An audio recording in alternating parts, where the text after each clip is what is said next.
அனைவருக்கும் வணக்கம். மாணிக்கவாசக சுவாமிகள் அருளி செய்திருக்கக்கூடிய திருவெம்பாவை 16ஆம் நாள் பதிகம். சென்றைய 15வது நாள் பதிகத்தில் மணிவாசக பெருமான் நீராடுகின்ற போது இறைவனுடைய புகழை எப்படியெல்லாம் பாட வேண்டும் என்பதை குறித்து விளக்கமாக சொன்னார். சிவபெருமானுடைய புகழையெல்லாம் நமக்கு தெளிவுபடுத்தினார். இன்றைய 16வது நாள் பதிகத்தில் இயற்கையின் அழகை பற்றியும் மழை எவ்வாறு பொழிகிறது என்பதை பற்றியும் நயமாக எடுத்து கூறுகின்றார். அது மட்டுமல்லாது மழையையும் அம்பிகையையும் ஒப்பிட்டு இந்த பதிகத்திலே மணிவாசக பெருமான் அழகாக சுட்டி காட்டுகின்றார். எப்போதும் போல பதிகம் என்ன என்பதை பார்த்து விட்டு வரலாம். முன்னிக்கடலை சுருக்கி எழுந்துடையாள், என்ன திகழ்ந்து எம்மை ஆளுடையாள், மின்னி பொழிந்து எம்பிராட்டி திருவடி மேல், பொன்னம் சிலம்பின் சிலம்பி திருப்புருவம், என்ன சிலை குலவி நந்தம்மை ஆளுடையாள், தன்னில் பிரிவிலா எம்கோமான் அன்பர்க்கு, முன்னியவள் நமக்கு முன் சுரக்கும் இன்னருளே, என்ன பொழியாய் மழையேலோர் எம்பாவாய் என்பது மணிவாசக பெருமான் சிறப்பாக நமக்கு அருளி செய்திருக்கக்கூடிய திருவெம்பாவை 16ஆம் நாள் பதிகம். எப்போதும் போல வரிக்கு வரியான விளக்கத்தை முதலில் பார்த்துவிட்டு வரலாம். முன்னிக்கடலை சுருக்கி எழுந்துடையாள், என்ன திகழ்ந்து எம்மை ஆளுடையாள். இந்த மழை எவ்வாறு உருவாகிறது என்ற விஷயத்தை மணிவாசக பெருமான் இங்கே உணர்த்தி காட்டுகின்றார். சூரியன் மூலமாக கடல் நீர் முழுவதும் குடிக்கப்பட்டு உருவான இந்த திரண்ட மேகங்கள் இருக்கிறதே, அவை எப்படி இருக்கிறது என்றால் எங்களின் சிவனாரின் தேவியான பார்வதி அம்மையை போல் இருக்கிறது என்று சுட்டி காட்டுகின்றார். ஏற்கனவே சென்ற பதிகங்களில் ஷியாமலா தேவி அவள் கருமை நிறத்தவள் என்று குறிப்பிட்டிருந்தால் அதை மீண்டும் இங்கே சுட்டி காட்டுவது போல் மணிவாசகர் சொல்லுகின்றார். அந்த மேகங்கள் எல்லாம் அம்பிகையை போல் இருக்கின்றன என்று குறிப்பிடுகின்றார். அடுத்த வரிகளில் மின்னி பொழிந்து எம்பிராட்டி திருவடி மேல், பொன்னம் சிலம்பின் சிலம்பி திருப்புருவம், எங்களோடு எப்போதும் இருந்து வரும் ஈசனாரின் இணைவியான அந்த அம்பிகையின் சிற்றிடை போல் வானத்து மின்னல் பொலிவாக வெட்டுகிறது என்று சொல்லுகின்றார். இந்த மின்னல் எப்படி வெட்டுகிறது என்றால் அம்பிகையினுடைய சிற்றிடை இருக்கிறது. அதுவும் எப்படிப்பட்ட அம்பிகை, எப்போதும் சிவபெருமானிடத்திலே இடபாகத்தில் வீற்றிருக்கக்கூடிய அந்த அம்பிகையினுடைய சிற்றிடை போல் அந்த மின்னல் வெட்டி கொண்டிருக்கிறது என்று சொல்லுகின்றார். அதே போன்று எம்பிராட்டியான சக்தி தேவியின் திருவடி பொற்சிலம்புகள் எழுப்பும் ஒளியை போல் அங்கே வானத்தில் இடி முழங்குகிறது என்று சொல்லுகின்றார்.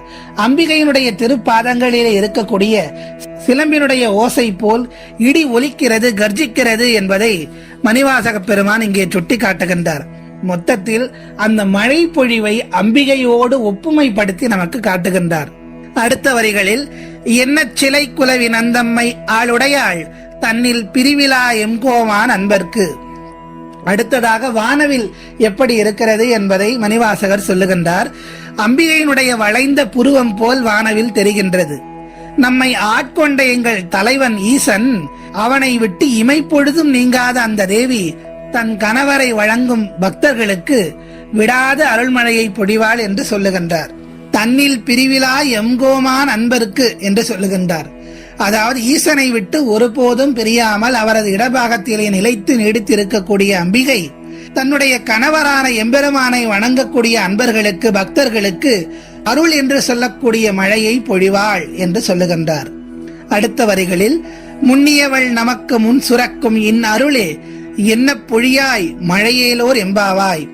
அதை போன்று கருணை கொண்ட மழையே நீ விடாமல் பொழிந்து, அம்பிகை எப்படி தன்னுடைய கணவனை வணங்கக்கூடிய பக்தர்களுக்கு அருள் மழையை பொழிந்து கொண்டிருக்கின்றாளோ அதே போன்று இயற்கையை வேண்டுகின்றார். நீயும் கருணை கொண்ட மழையே விடாமல் பொழிந்து நாட்டில் எல்லா வளமும் நலமும் உண்டாக்கி நாங்கள் நீராடுவதற்கு உண்டான வகையிலே நீ பொழிய வேண்டும், அனைவருக்கும் நலத்தை உண்டாக்க வேண்டும் என்று மணிவாசகர் வேண்டுகின்றார்.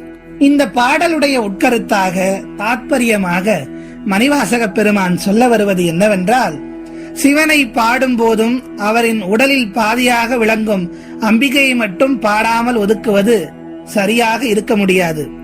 எனவே இந்த பாடலில் அம்பிகையின் கருணை எப்படிப்பட்டது என்பதை மாணிக்கவாசகர் விளக்கி காட்டுகின்றார்.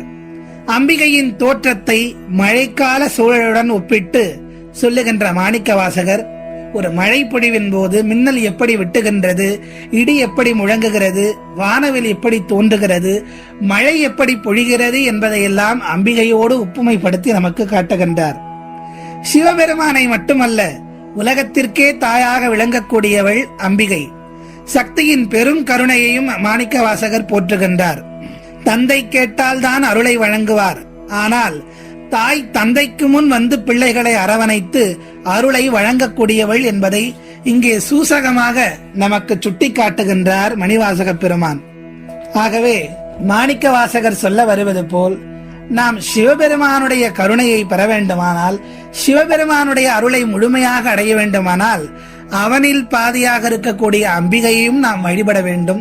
அவளுடைய பெருமையும் புகழையும் நினைந்து இந்த நல்லதொரு மார்கழி காலை வேளையிலே இருவரையும் வேண்டி வணங்கி நாம் அவர்களுடைய தாளை பணிந்து முக்தி நலப்பேற்றை நாம் அடைய வேண்டும் என்று சொல்லி, மீண்டும் அடுத்த பதிகத்தில் உங்கள் அனைவரையும் சந்திக்கிறேன்.